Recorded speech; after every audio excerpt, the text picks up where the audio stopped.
भाई एकदम इकडे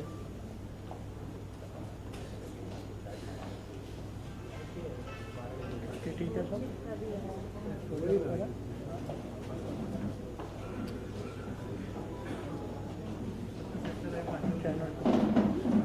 चालू झालं की काय टेन्शन नाही मोबाईल बंद सायलेंट होते फोन सायलेंट करा प्लीज सायलेंट कर अबे यहाँ आगे जाने का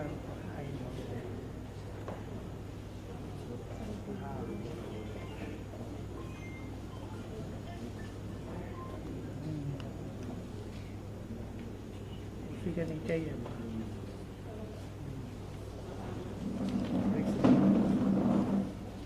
महाराष्ट्राच्या विधानसभेच्या निवडणुकीतील राष्ट्रवादी काँग्रेस पक्षाच्या दुसरी यादी आम्ही समोर मांडतोय. महाराष्ट्रातले सध्याचं चित्र आपण सर्वांना माहिती आहे. महाराष्ट्रामध्ये लाडक्या बहिणीला कशा पद्धतीने वागवलं जातं याचं उदाहरण सत्तारूढ पक्षाचे अहमदनगर जिल्ह्यातल्या एका नेत्याने बाळासाहेब थोरात यांच्या कन्येविषयी ज्या पद्धतीने भाषा वापरली ती भाषा बघितली तर महाराष्ट्रातल्या लाडक्या बहिणींच्या बद्दल यांची मानसिकता काय आहे आणि आमच्या सगळ्या लाडक्या बहिणींना फक्त निवडणुकीपुरतंच गोंजारण्याचं काम या सगळ्यांचं त्यांना बरं वाटावं म्हणून चाललंय. मनात असलेल्या गोष्टी आता ओठावर आलेल्याच आहेत. त्यामुळं बाळासाहेब थोरात यांच्या कन्येच्या बद्दल सुजय विखेंच्या सभेमध्ये त्यांच्या कार्यकर्त्यांनी काढलेले उद्गार हे महाराष्ट्रातल्या लाडक्या बहिणींना डोळे उघडणारे आहेत. या भावनेचे भारतीय जनता पक्षाचे आणि सत्तारूढ पक्षाचे लोक आहेत हे आज महाराष्ट्राला त्या निमित्तानं कळलेले आहेत. अशा अनेक गोष्टी आहेत की ज्यामध्ये महाराष्ट्रातल्या सत्तारूढ पक्षाने योजना जाहीर केलेल्या आहेत. पण योजना जाहीर करत असताना जवळपास अनेक गोष्टी आहेत की ज्या पुढच्या 20 दिवसामध्ये महाराष्ट्रातलं राज्याचं वातावरण प्रचारात धुळून निघताना या सगळ्या योजनांचा वापर आमचे राष्ट्रवादीचे नेते महाराष्ट्रात करतील. आम्ही परिवर्तनासाठी आग्रही आहोत आणि त्यासाठी शेतकऱ्यांचे शेतीमालाचे दर घसरलेले आहेत. अवकाळी पावसाचं नुकसान मिळालेलं नाही. कापूस मका सोयाबीनची माती या सरकारने केलेली आहे. दिवाळी तोंडावर आलेली आहे आणि शेतकऱ्यांच्या तोंडचा घास यांनी हिसकावून घेतलेला आहे. त्याचबरोबर उद्योगपतींच्या फायद्यासाठी जे सरकार काम करतंय सोयाबीन आणि तेलबिया यांच्या आयातीला उद्योगपतींच्यासाठी त्यांनी परवानगी दिली आणि शेतकऱ्यांचं प्रचंड नुकसान केलं. मी राष्ट्रवादी काँग्रेस पक्षाचे आम्ही सगळे शेतकऱ्याच्या दारात मतं मागण्यासाठी जाणार आहोत. तसंच सत्तारूढ पक्षाचीही लोक जातील.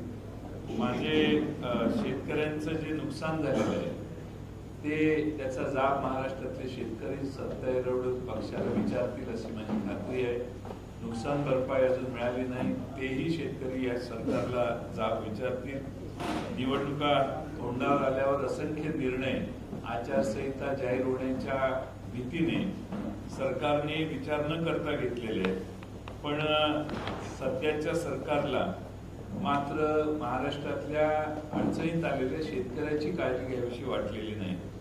आता सरकारने जाहीर केलेल्या आकडेवारीनुसार महाराष्ट्रात मराठवाड्यामध्ये सर्वाधिक आज शेतकरी आत्महत्या करत आहेत.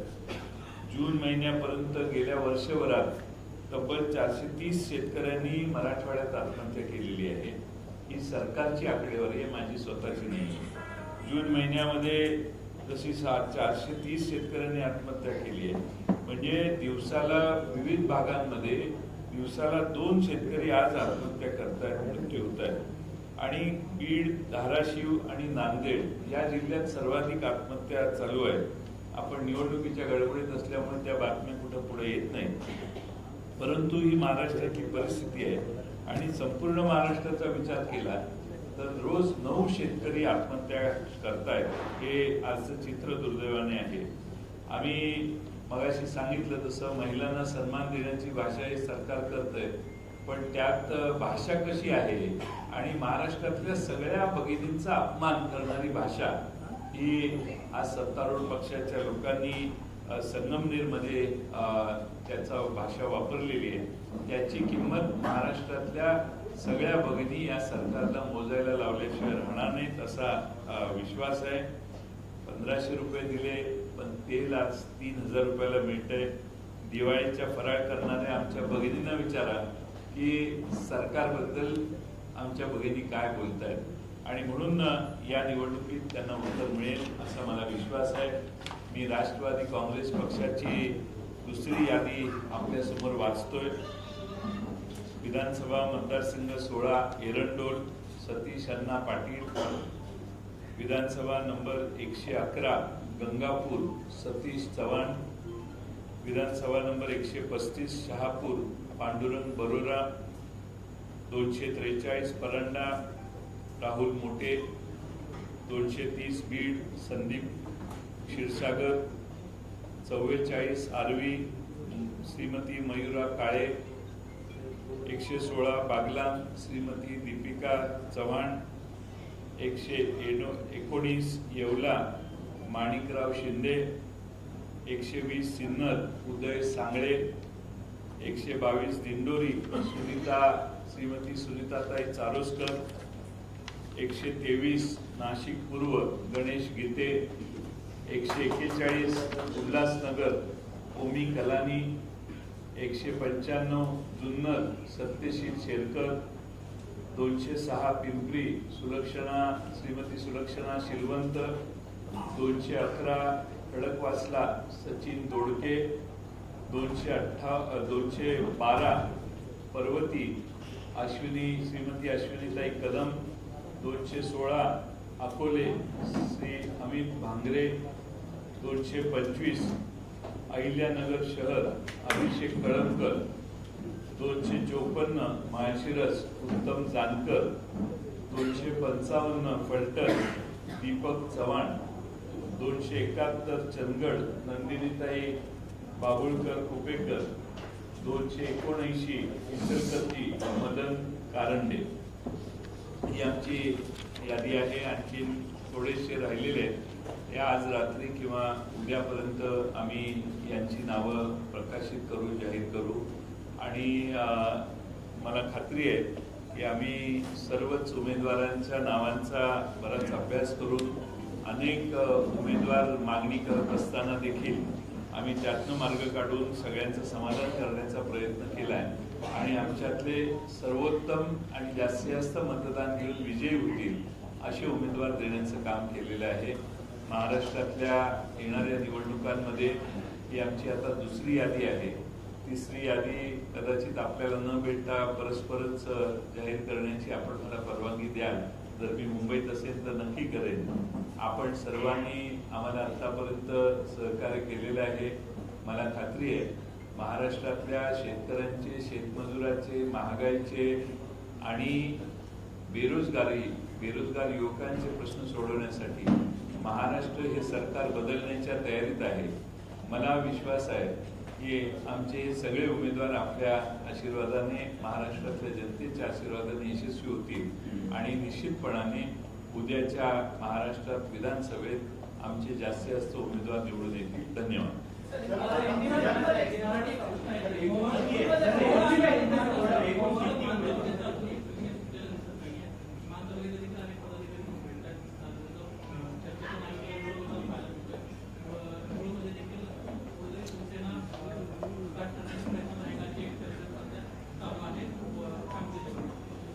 असं काही चर्चा आमच्याशी कुणाची झालेली नाही आणि आम्ही आमच्या उमेदवारांची जी इच्छुक आहेत त्या सर्वांची चर्चेची प्रक्रिया चालू आहे. ही प्रक्रिया संपली की आपल्याला कदाचित संध्याकाळी आणखी एखादी यादी आम्ही आपल्याला सादर करू. आम्ही त्यांच्याशी चर्चा चालू आहे, त्यातनं मार्ग निघेल असा मला विश्वास आहे.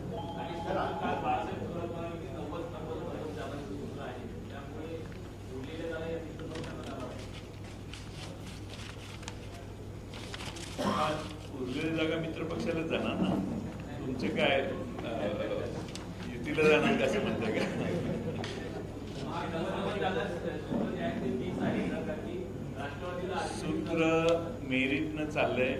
90-90 अशा कोणीही संख्येवर अडून बसलेलं नाहीये. ज्या ठिकाणी ज्यांचा उमेदवार निवडून येईल त्याला प्राधान्य देण्याचं काम आम्ही करतोय.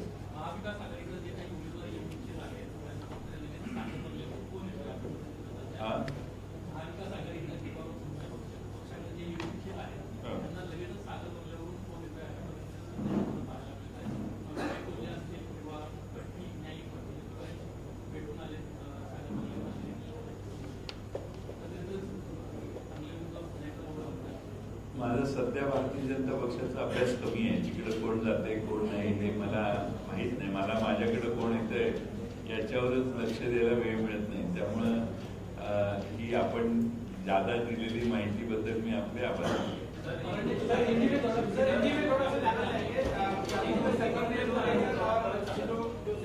तो इनका पहिला मराठी विचार देते.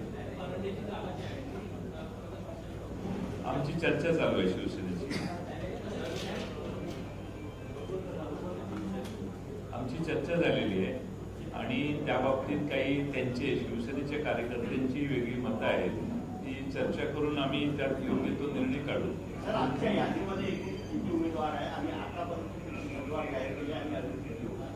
मी पुण्यामध्ये 45 उमेदवार जाहीर केले आणि आत्ताच्या यादीचे आपल्याला मोजून सांगतो. फोटो थोड्या वेळाने मिळेल. काय तुम्हाला लिस्ट देणार ना. मला तुम्ही परवानगी दिली की इथनं उठलं की लगेच परवानगी.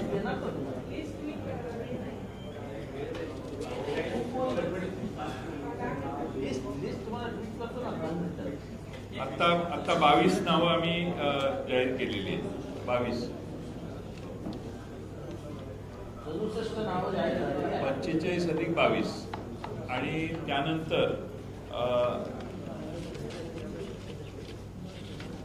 उरलेली नावं जाहीर लवकर होईल.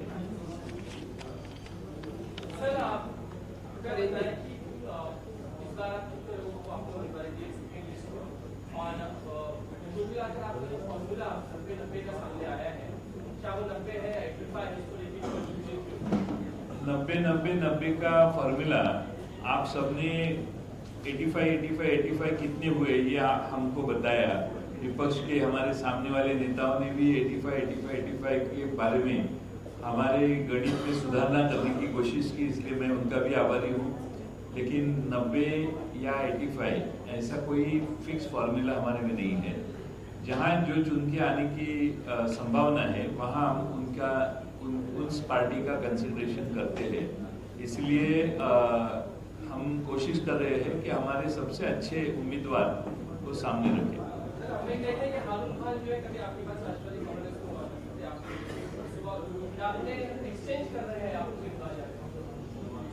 अरुण खान हमारे पार्टी में थे, कॉर्पोरेटर थे.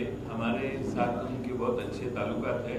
लेकिन वो सीट कांग्रेस के पास गई है. इसलिए उन्होंने कांग्रेस को ऑप्शन कांग्रेस का ले लिया है.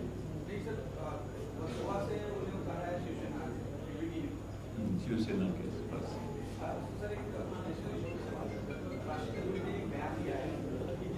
इसलिए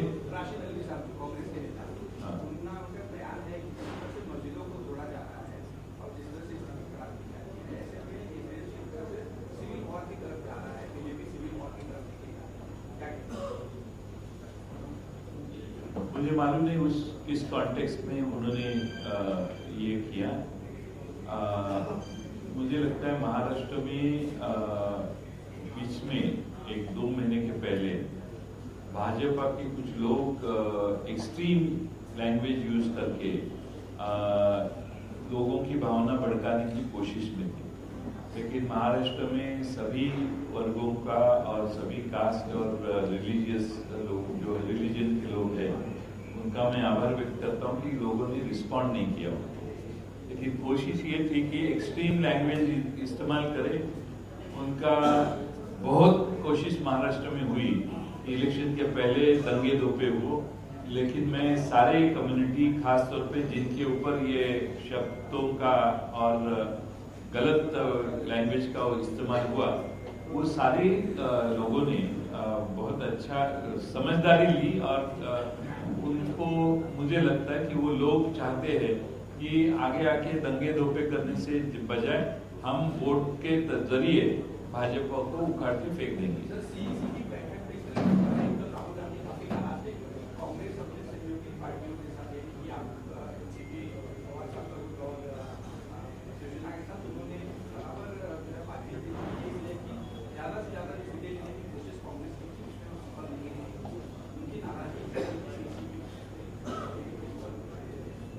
ऐसा है कि मुझे इसमें कोई मालूम नहीं है।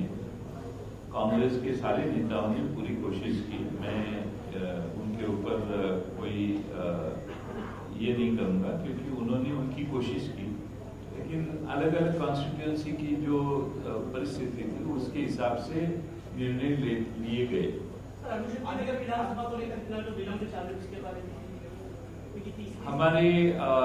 हमारे पास 3-4 उम्मीदवार ऐसे हैं कि जो आग्रह कर रहे थे, इसलिए उनको सबको शांति करके उसमें से एक नाम जाहिर करेंगे, क्योंकि हमने नाम जाहिर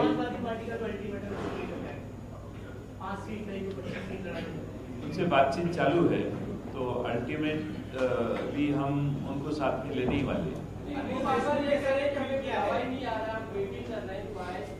हाँ, क्योंकि हमारे सारे जो शिवसेना हो या कांग्रेस हो, कांग्रेस दिल्ली में उनके नेता कांग्रेस के दिल्ली में थे, इसलिए वो बुलावा हम दे नहीं पाए। अभी सब सारे मुंबई में आए हैं। अभी शाम को 5 बजे पवार साहब के साथ कांग्रेस के नेता मिलने वाले हैं, बाला साहेब थोड़ा, उनसे भी बातचीत होगी, हल निकल जाएगा। अभी काफी देर है, 29 तारीख है last filing of the nomination date.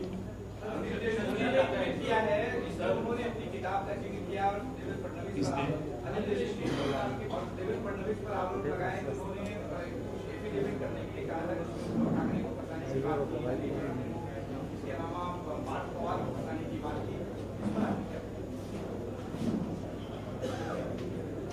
ये ट्वीट करने के पहले इन्होंने भाषण में भी बताया है, ये उन्होंने लगातार 2-4 दफे कहा है, और ऐसे यंत्रणाओं का गैर इस्तेमाल हो रहा है।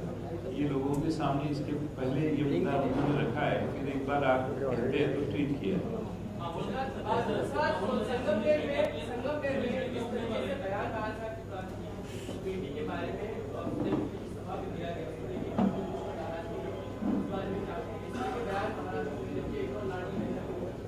महाराष्ट्र में लोकसभा के चुनाव के बाद जो भाजपा और उनके मित्र पक्ष है वो हार गए। चुनाव हारने के पहले सारी बहनों को बहुत तकलीफ ये लोग देते थे। ये पूरे महाराष्ट्र ने, देश ने देखा।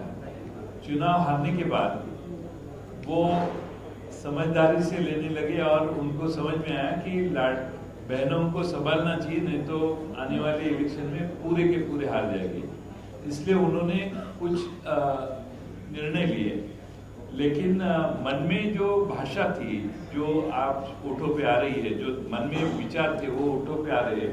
हमारे महाराष्ट्र की लाडली बहना के खिलाफ जिस तरह से बयानबाजी ये भाजपा के नेता दे रहे हैं, पूरे महाराष्ट्र की महिला, पूरी महाराष्ट्र की हमारी लाडली बहना बहुत खफा है सरकार के ऊपर।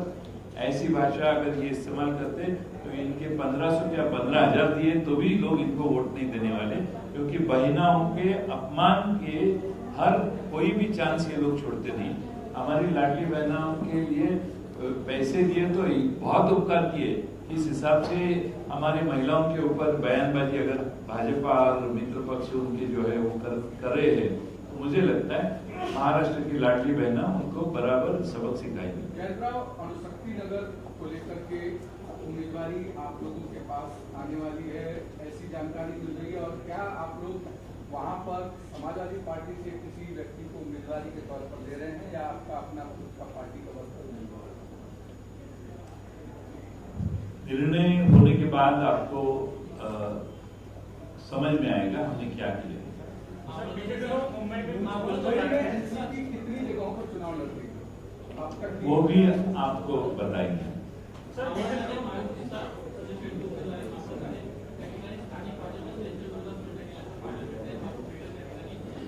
माझ्या माहितीप्रमाणे मावळला सर्व पक्ष एकत्रित आलेले आहेत आणि आमच्या पक्षाशी संबंधित असणारे सगळ्यांनी त्याच्या बाबतीत बैठका घेतलेल्या आहेत. त्यामुळे मावळचा उमेदवार आम्ही जाहीर केलेला नाही. त्या सगळ्यांची आमच्याकडे एक भूमिका आहे जी आमच्या पक्षाचीच आहे. त्यांच्याशी सल्लामसलत करून आम्ही त्याबाबतीत योग्य ते पावलं टाकू.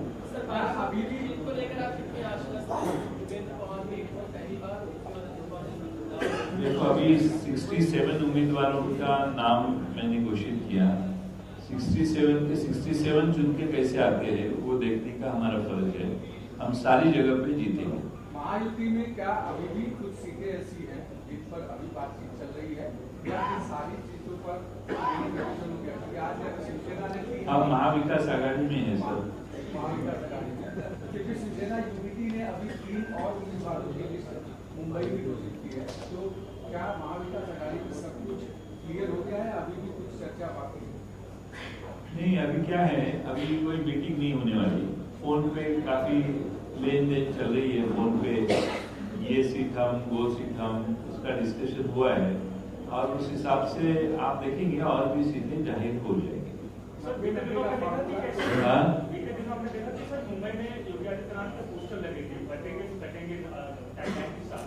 अब इसको लेकर आरएसएस ने बयान दिया है कि उसके समर्थन में नजर आ रहा है. वो कह रहे हैं बटेंगे कटेंगे कोई काटने वाली लाइन नहीं है बल्कि जोड़ने वाली लाइन है. तो इस प्लान को कैसे देखते हैं? बटेंगे तो कटेंगे, ये काटने की लाइन है ना. कटेंगे शब्द का भी इस्तेमाल हुआ है और इसके ऊपर भी फिर आप अगर कहते हैं कि ये काटने वाली लाइन नहीं है, मुझे लगता है कि महाराष्ट्र की जनता लिखी पढ़ी है और हमको समझता है काटने का इरादा किसका है और किसको काटना है. जो छोटे दल आप लोगों के साथ है महाविकास में, उनको लेकर क्या चर्चा हो गई है या उनके सीट पर चर्चा हो गई है. कुछ पूरी होने को एक आध दिन और लगेगा. 90 का जो फॉर्मूला कल 12 साल पुरानी 90 के करीब सब है. थोड़ा सा 1-2 सीट आगे पीछे हो जाएगी. बाला साहब थोरात ने जो कहा है वो सही है. Thank you.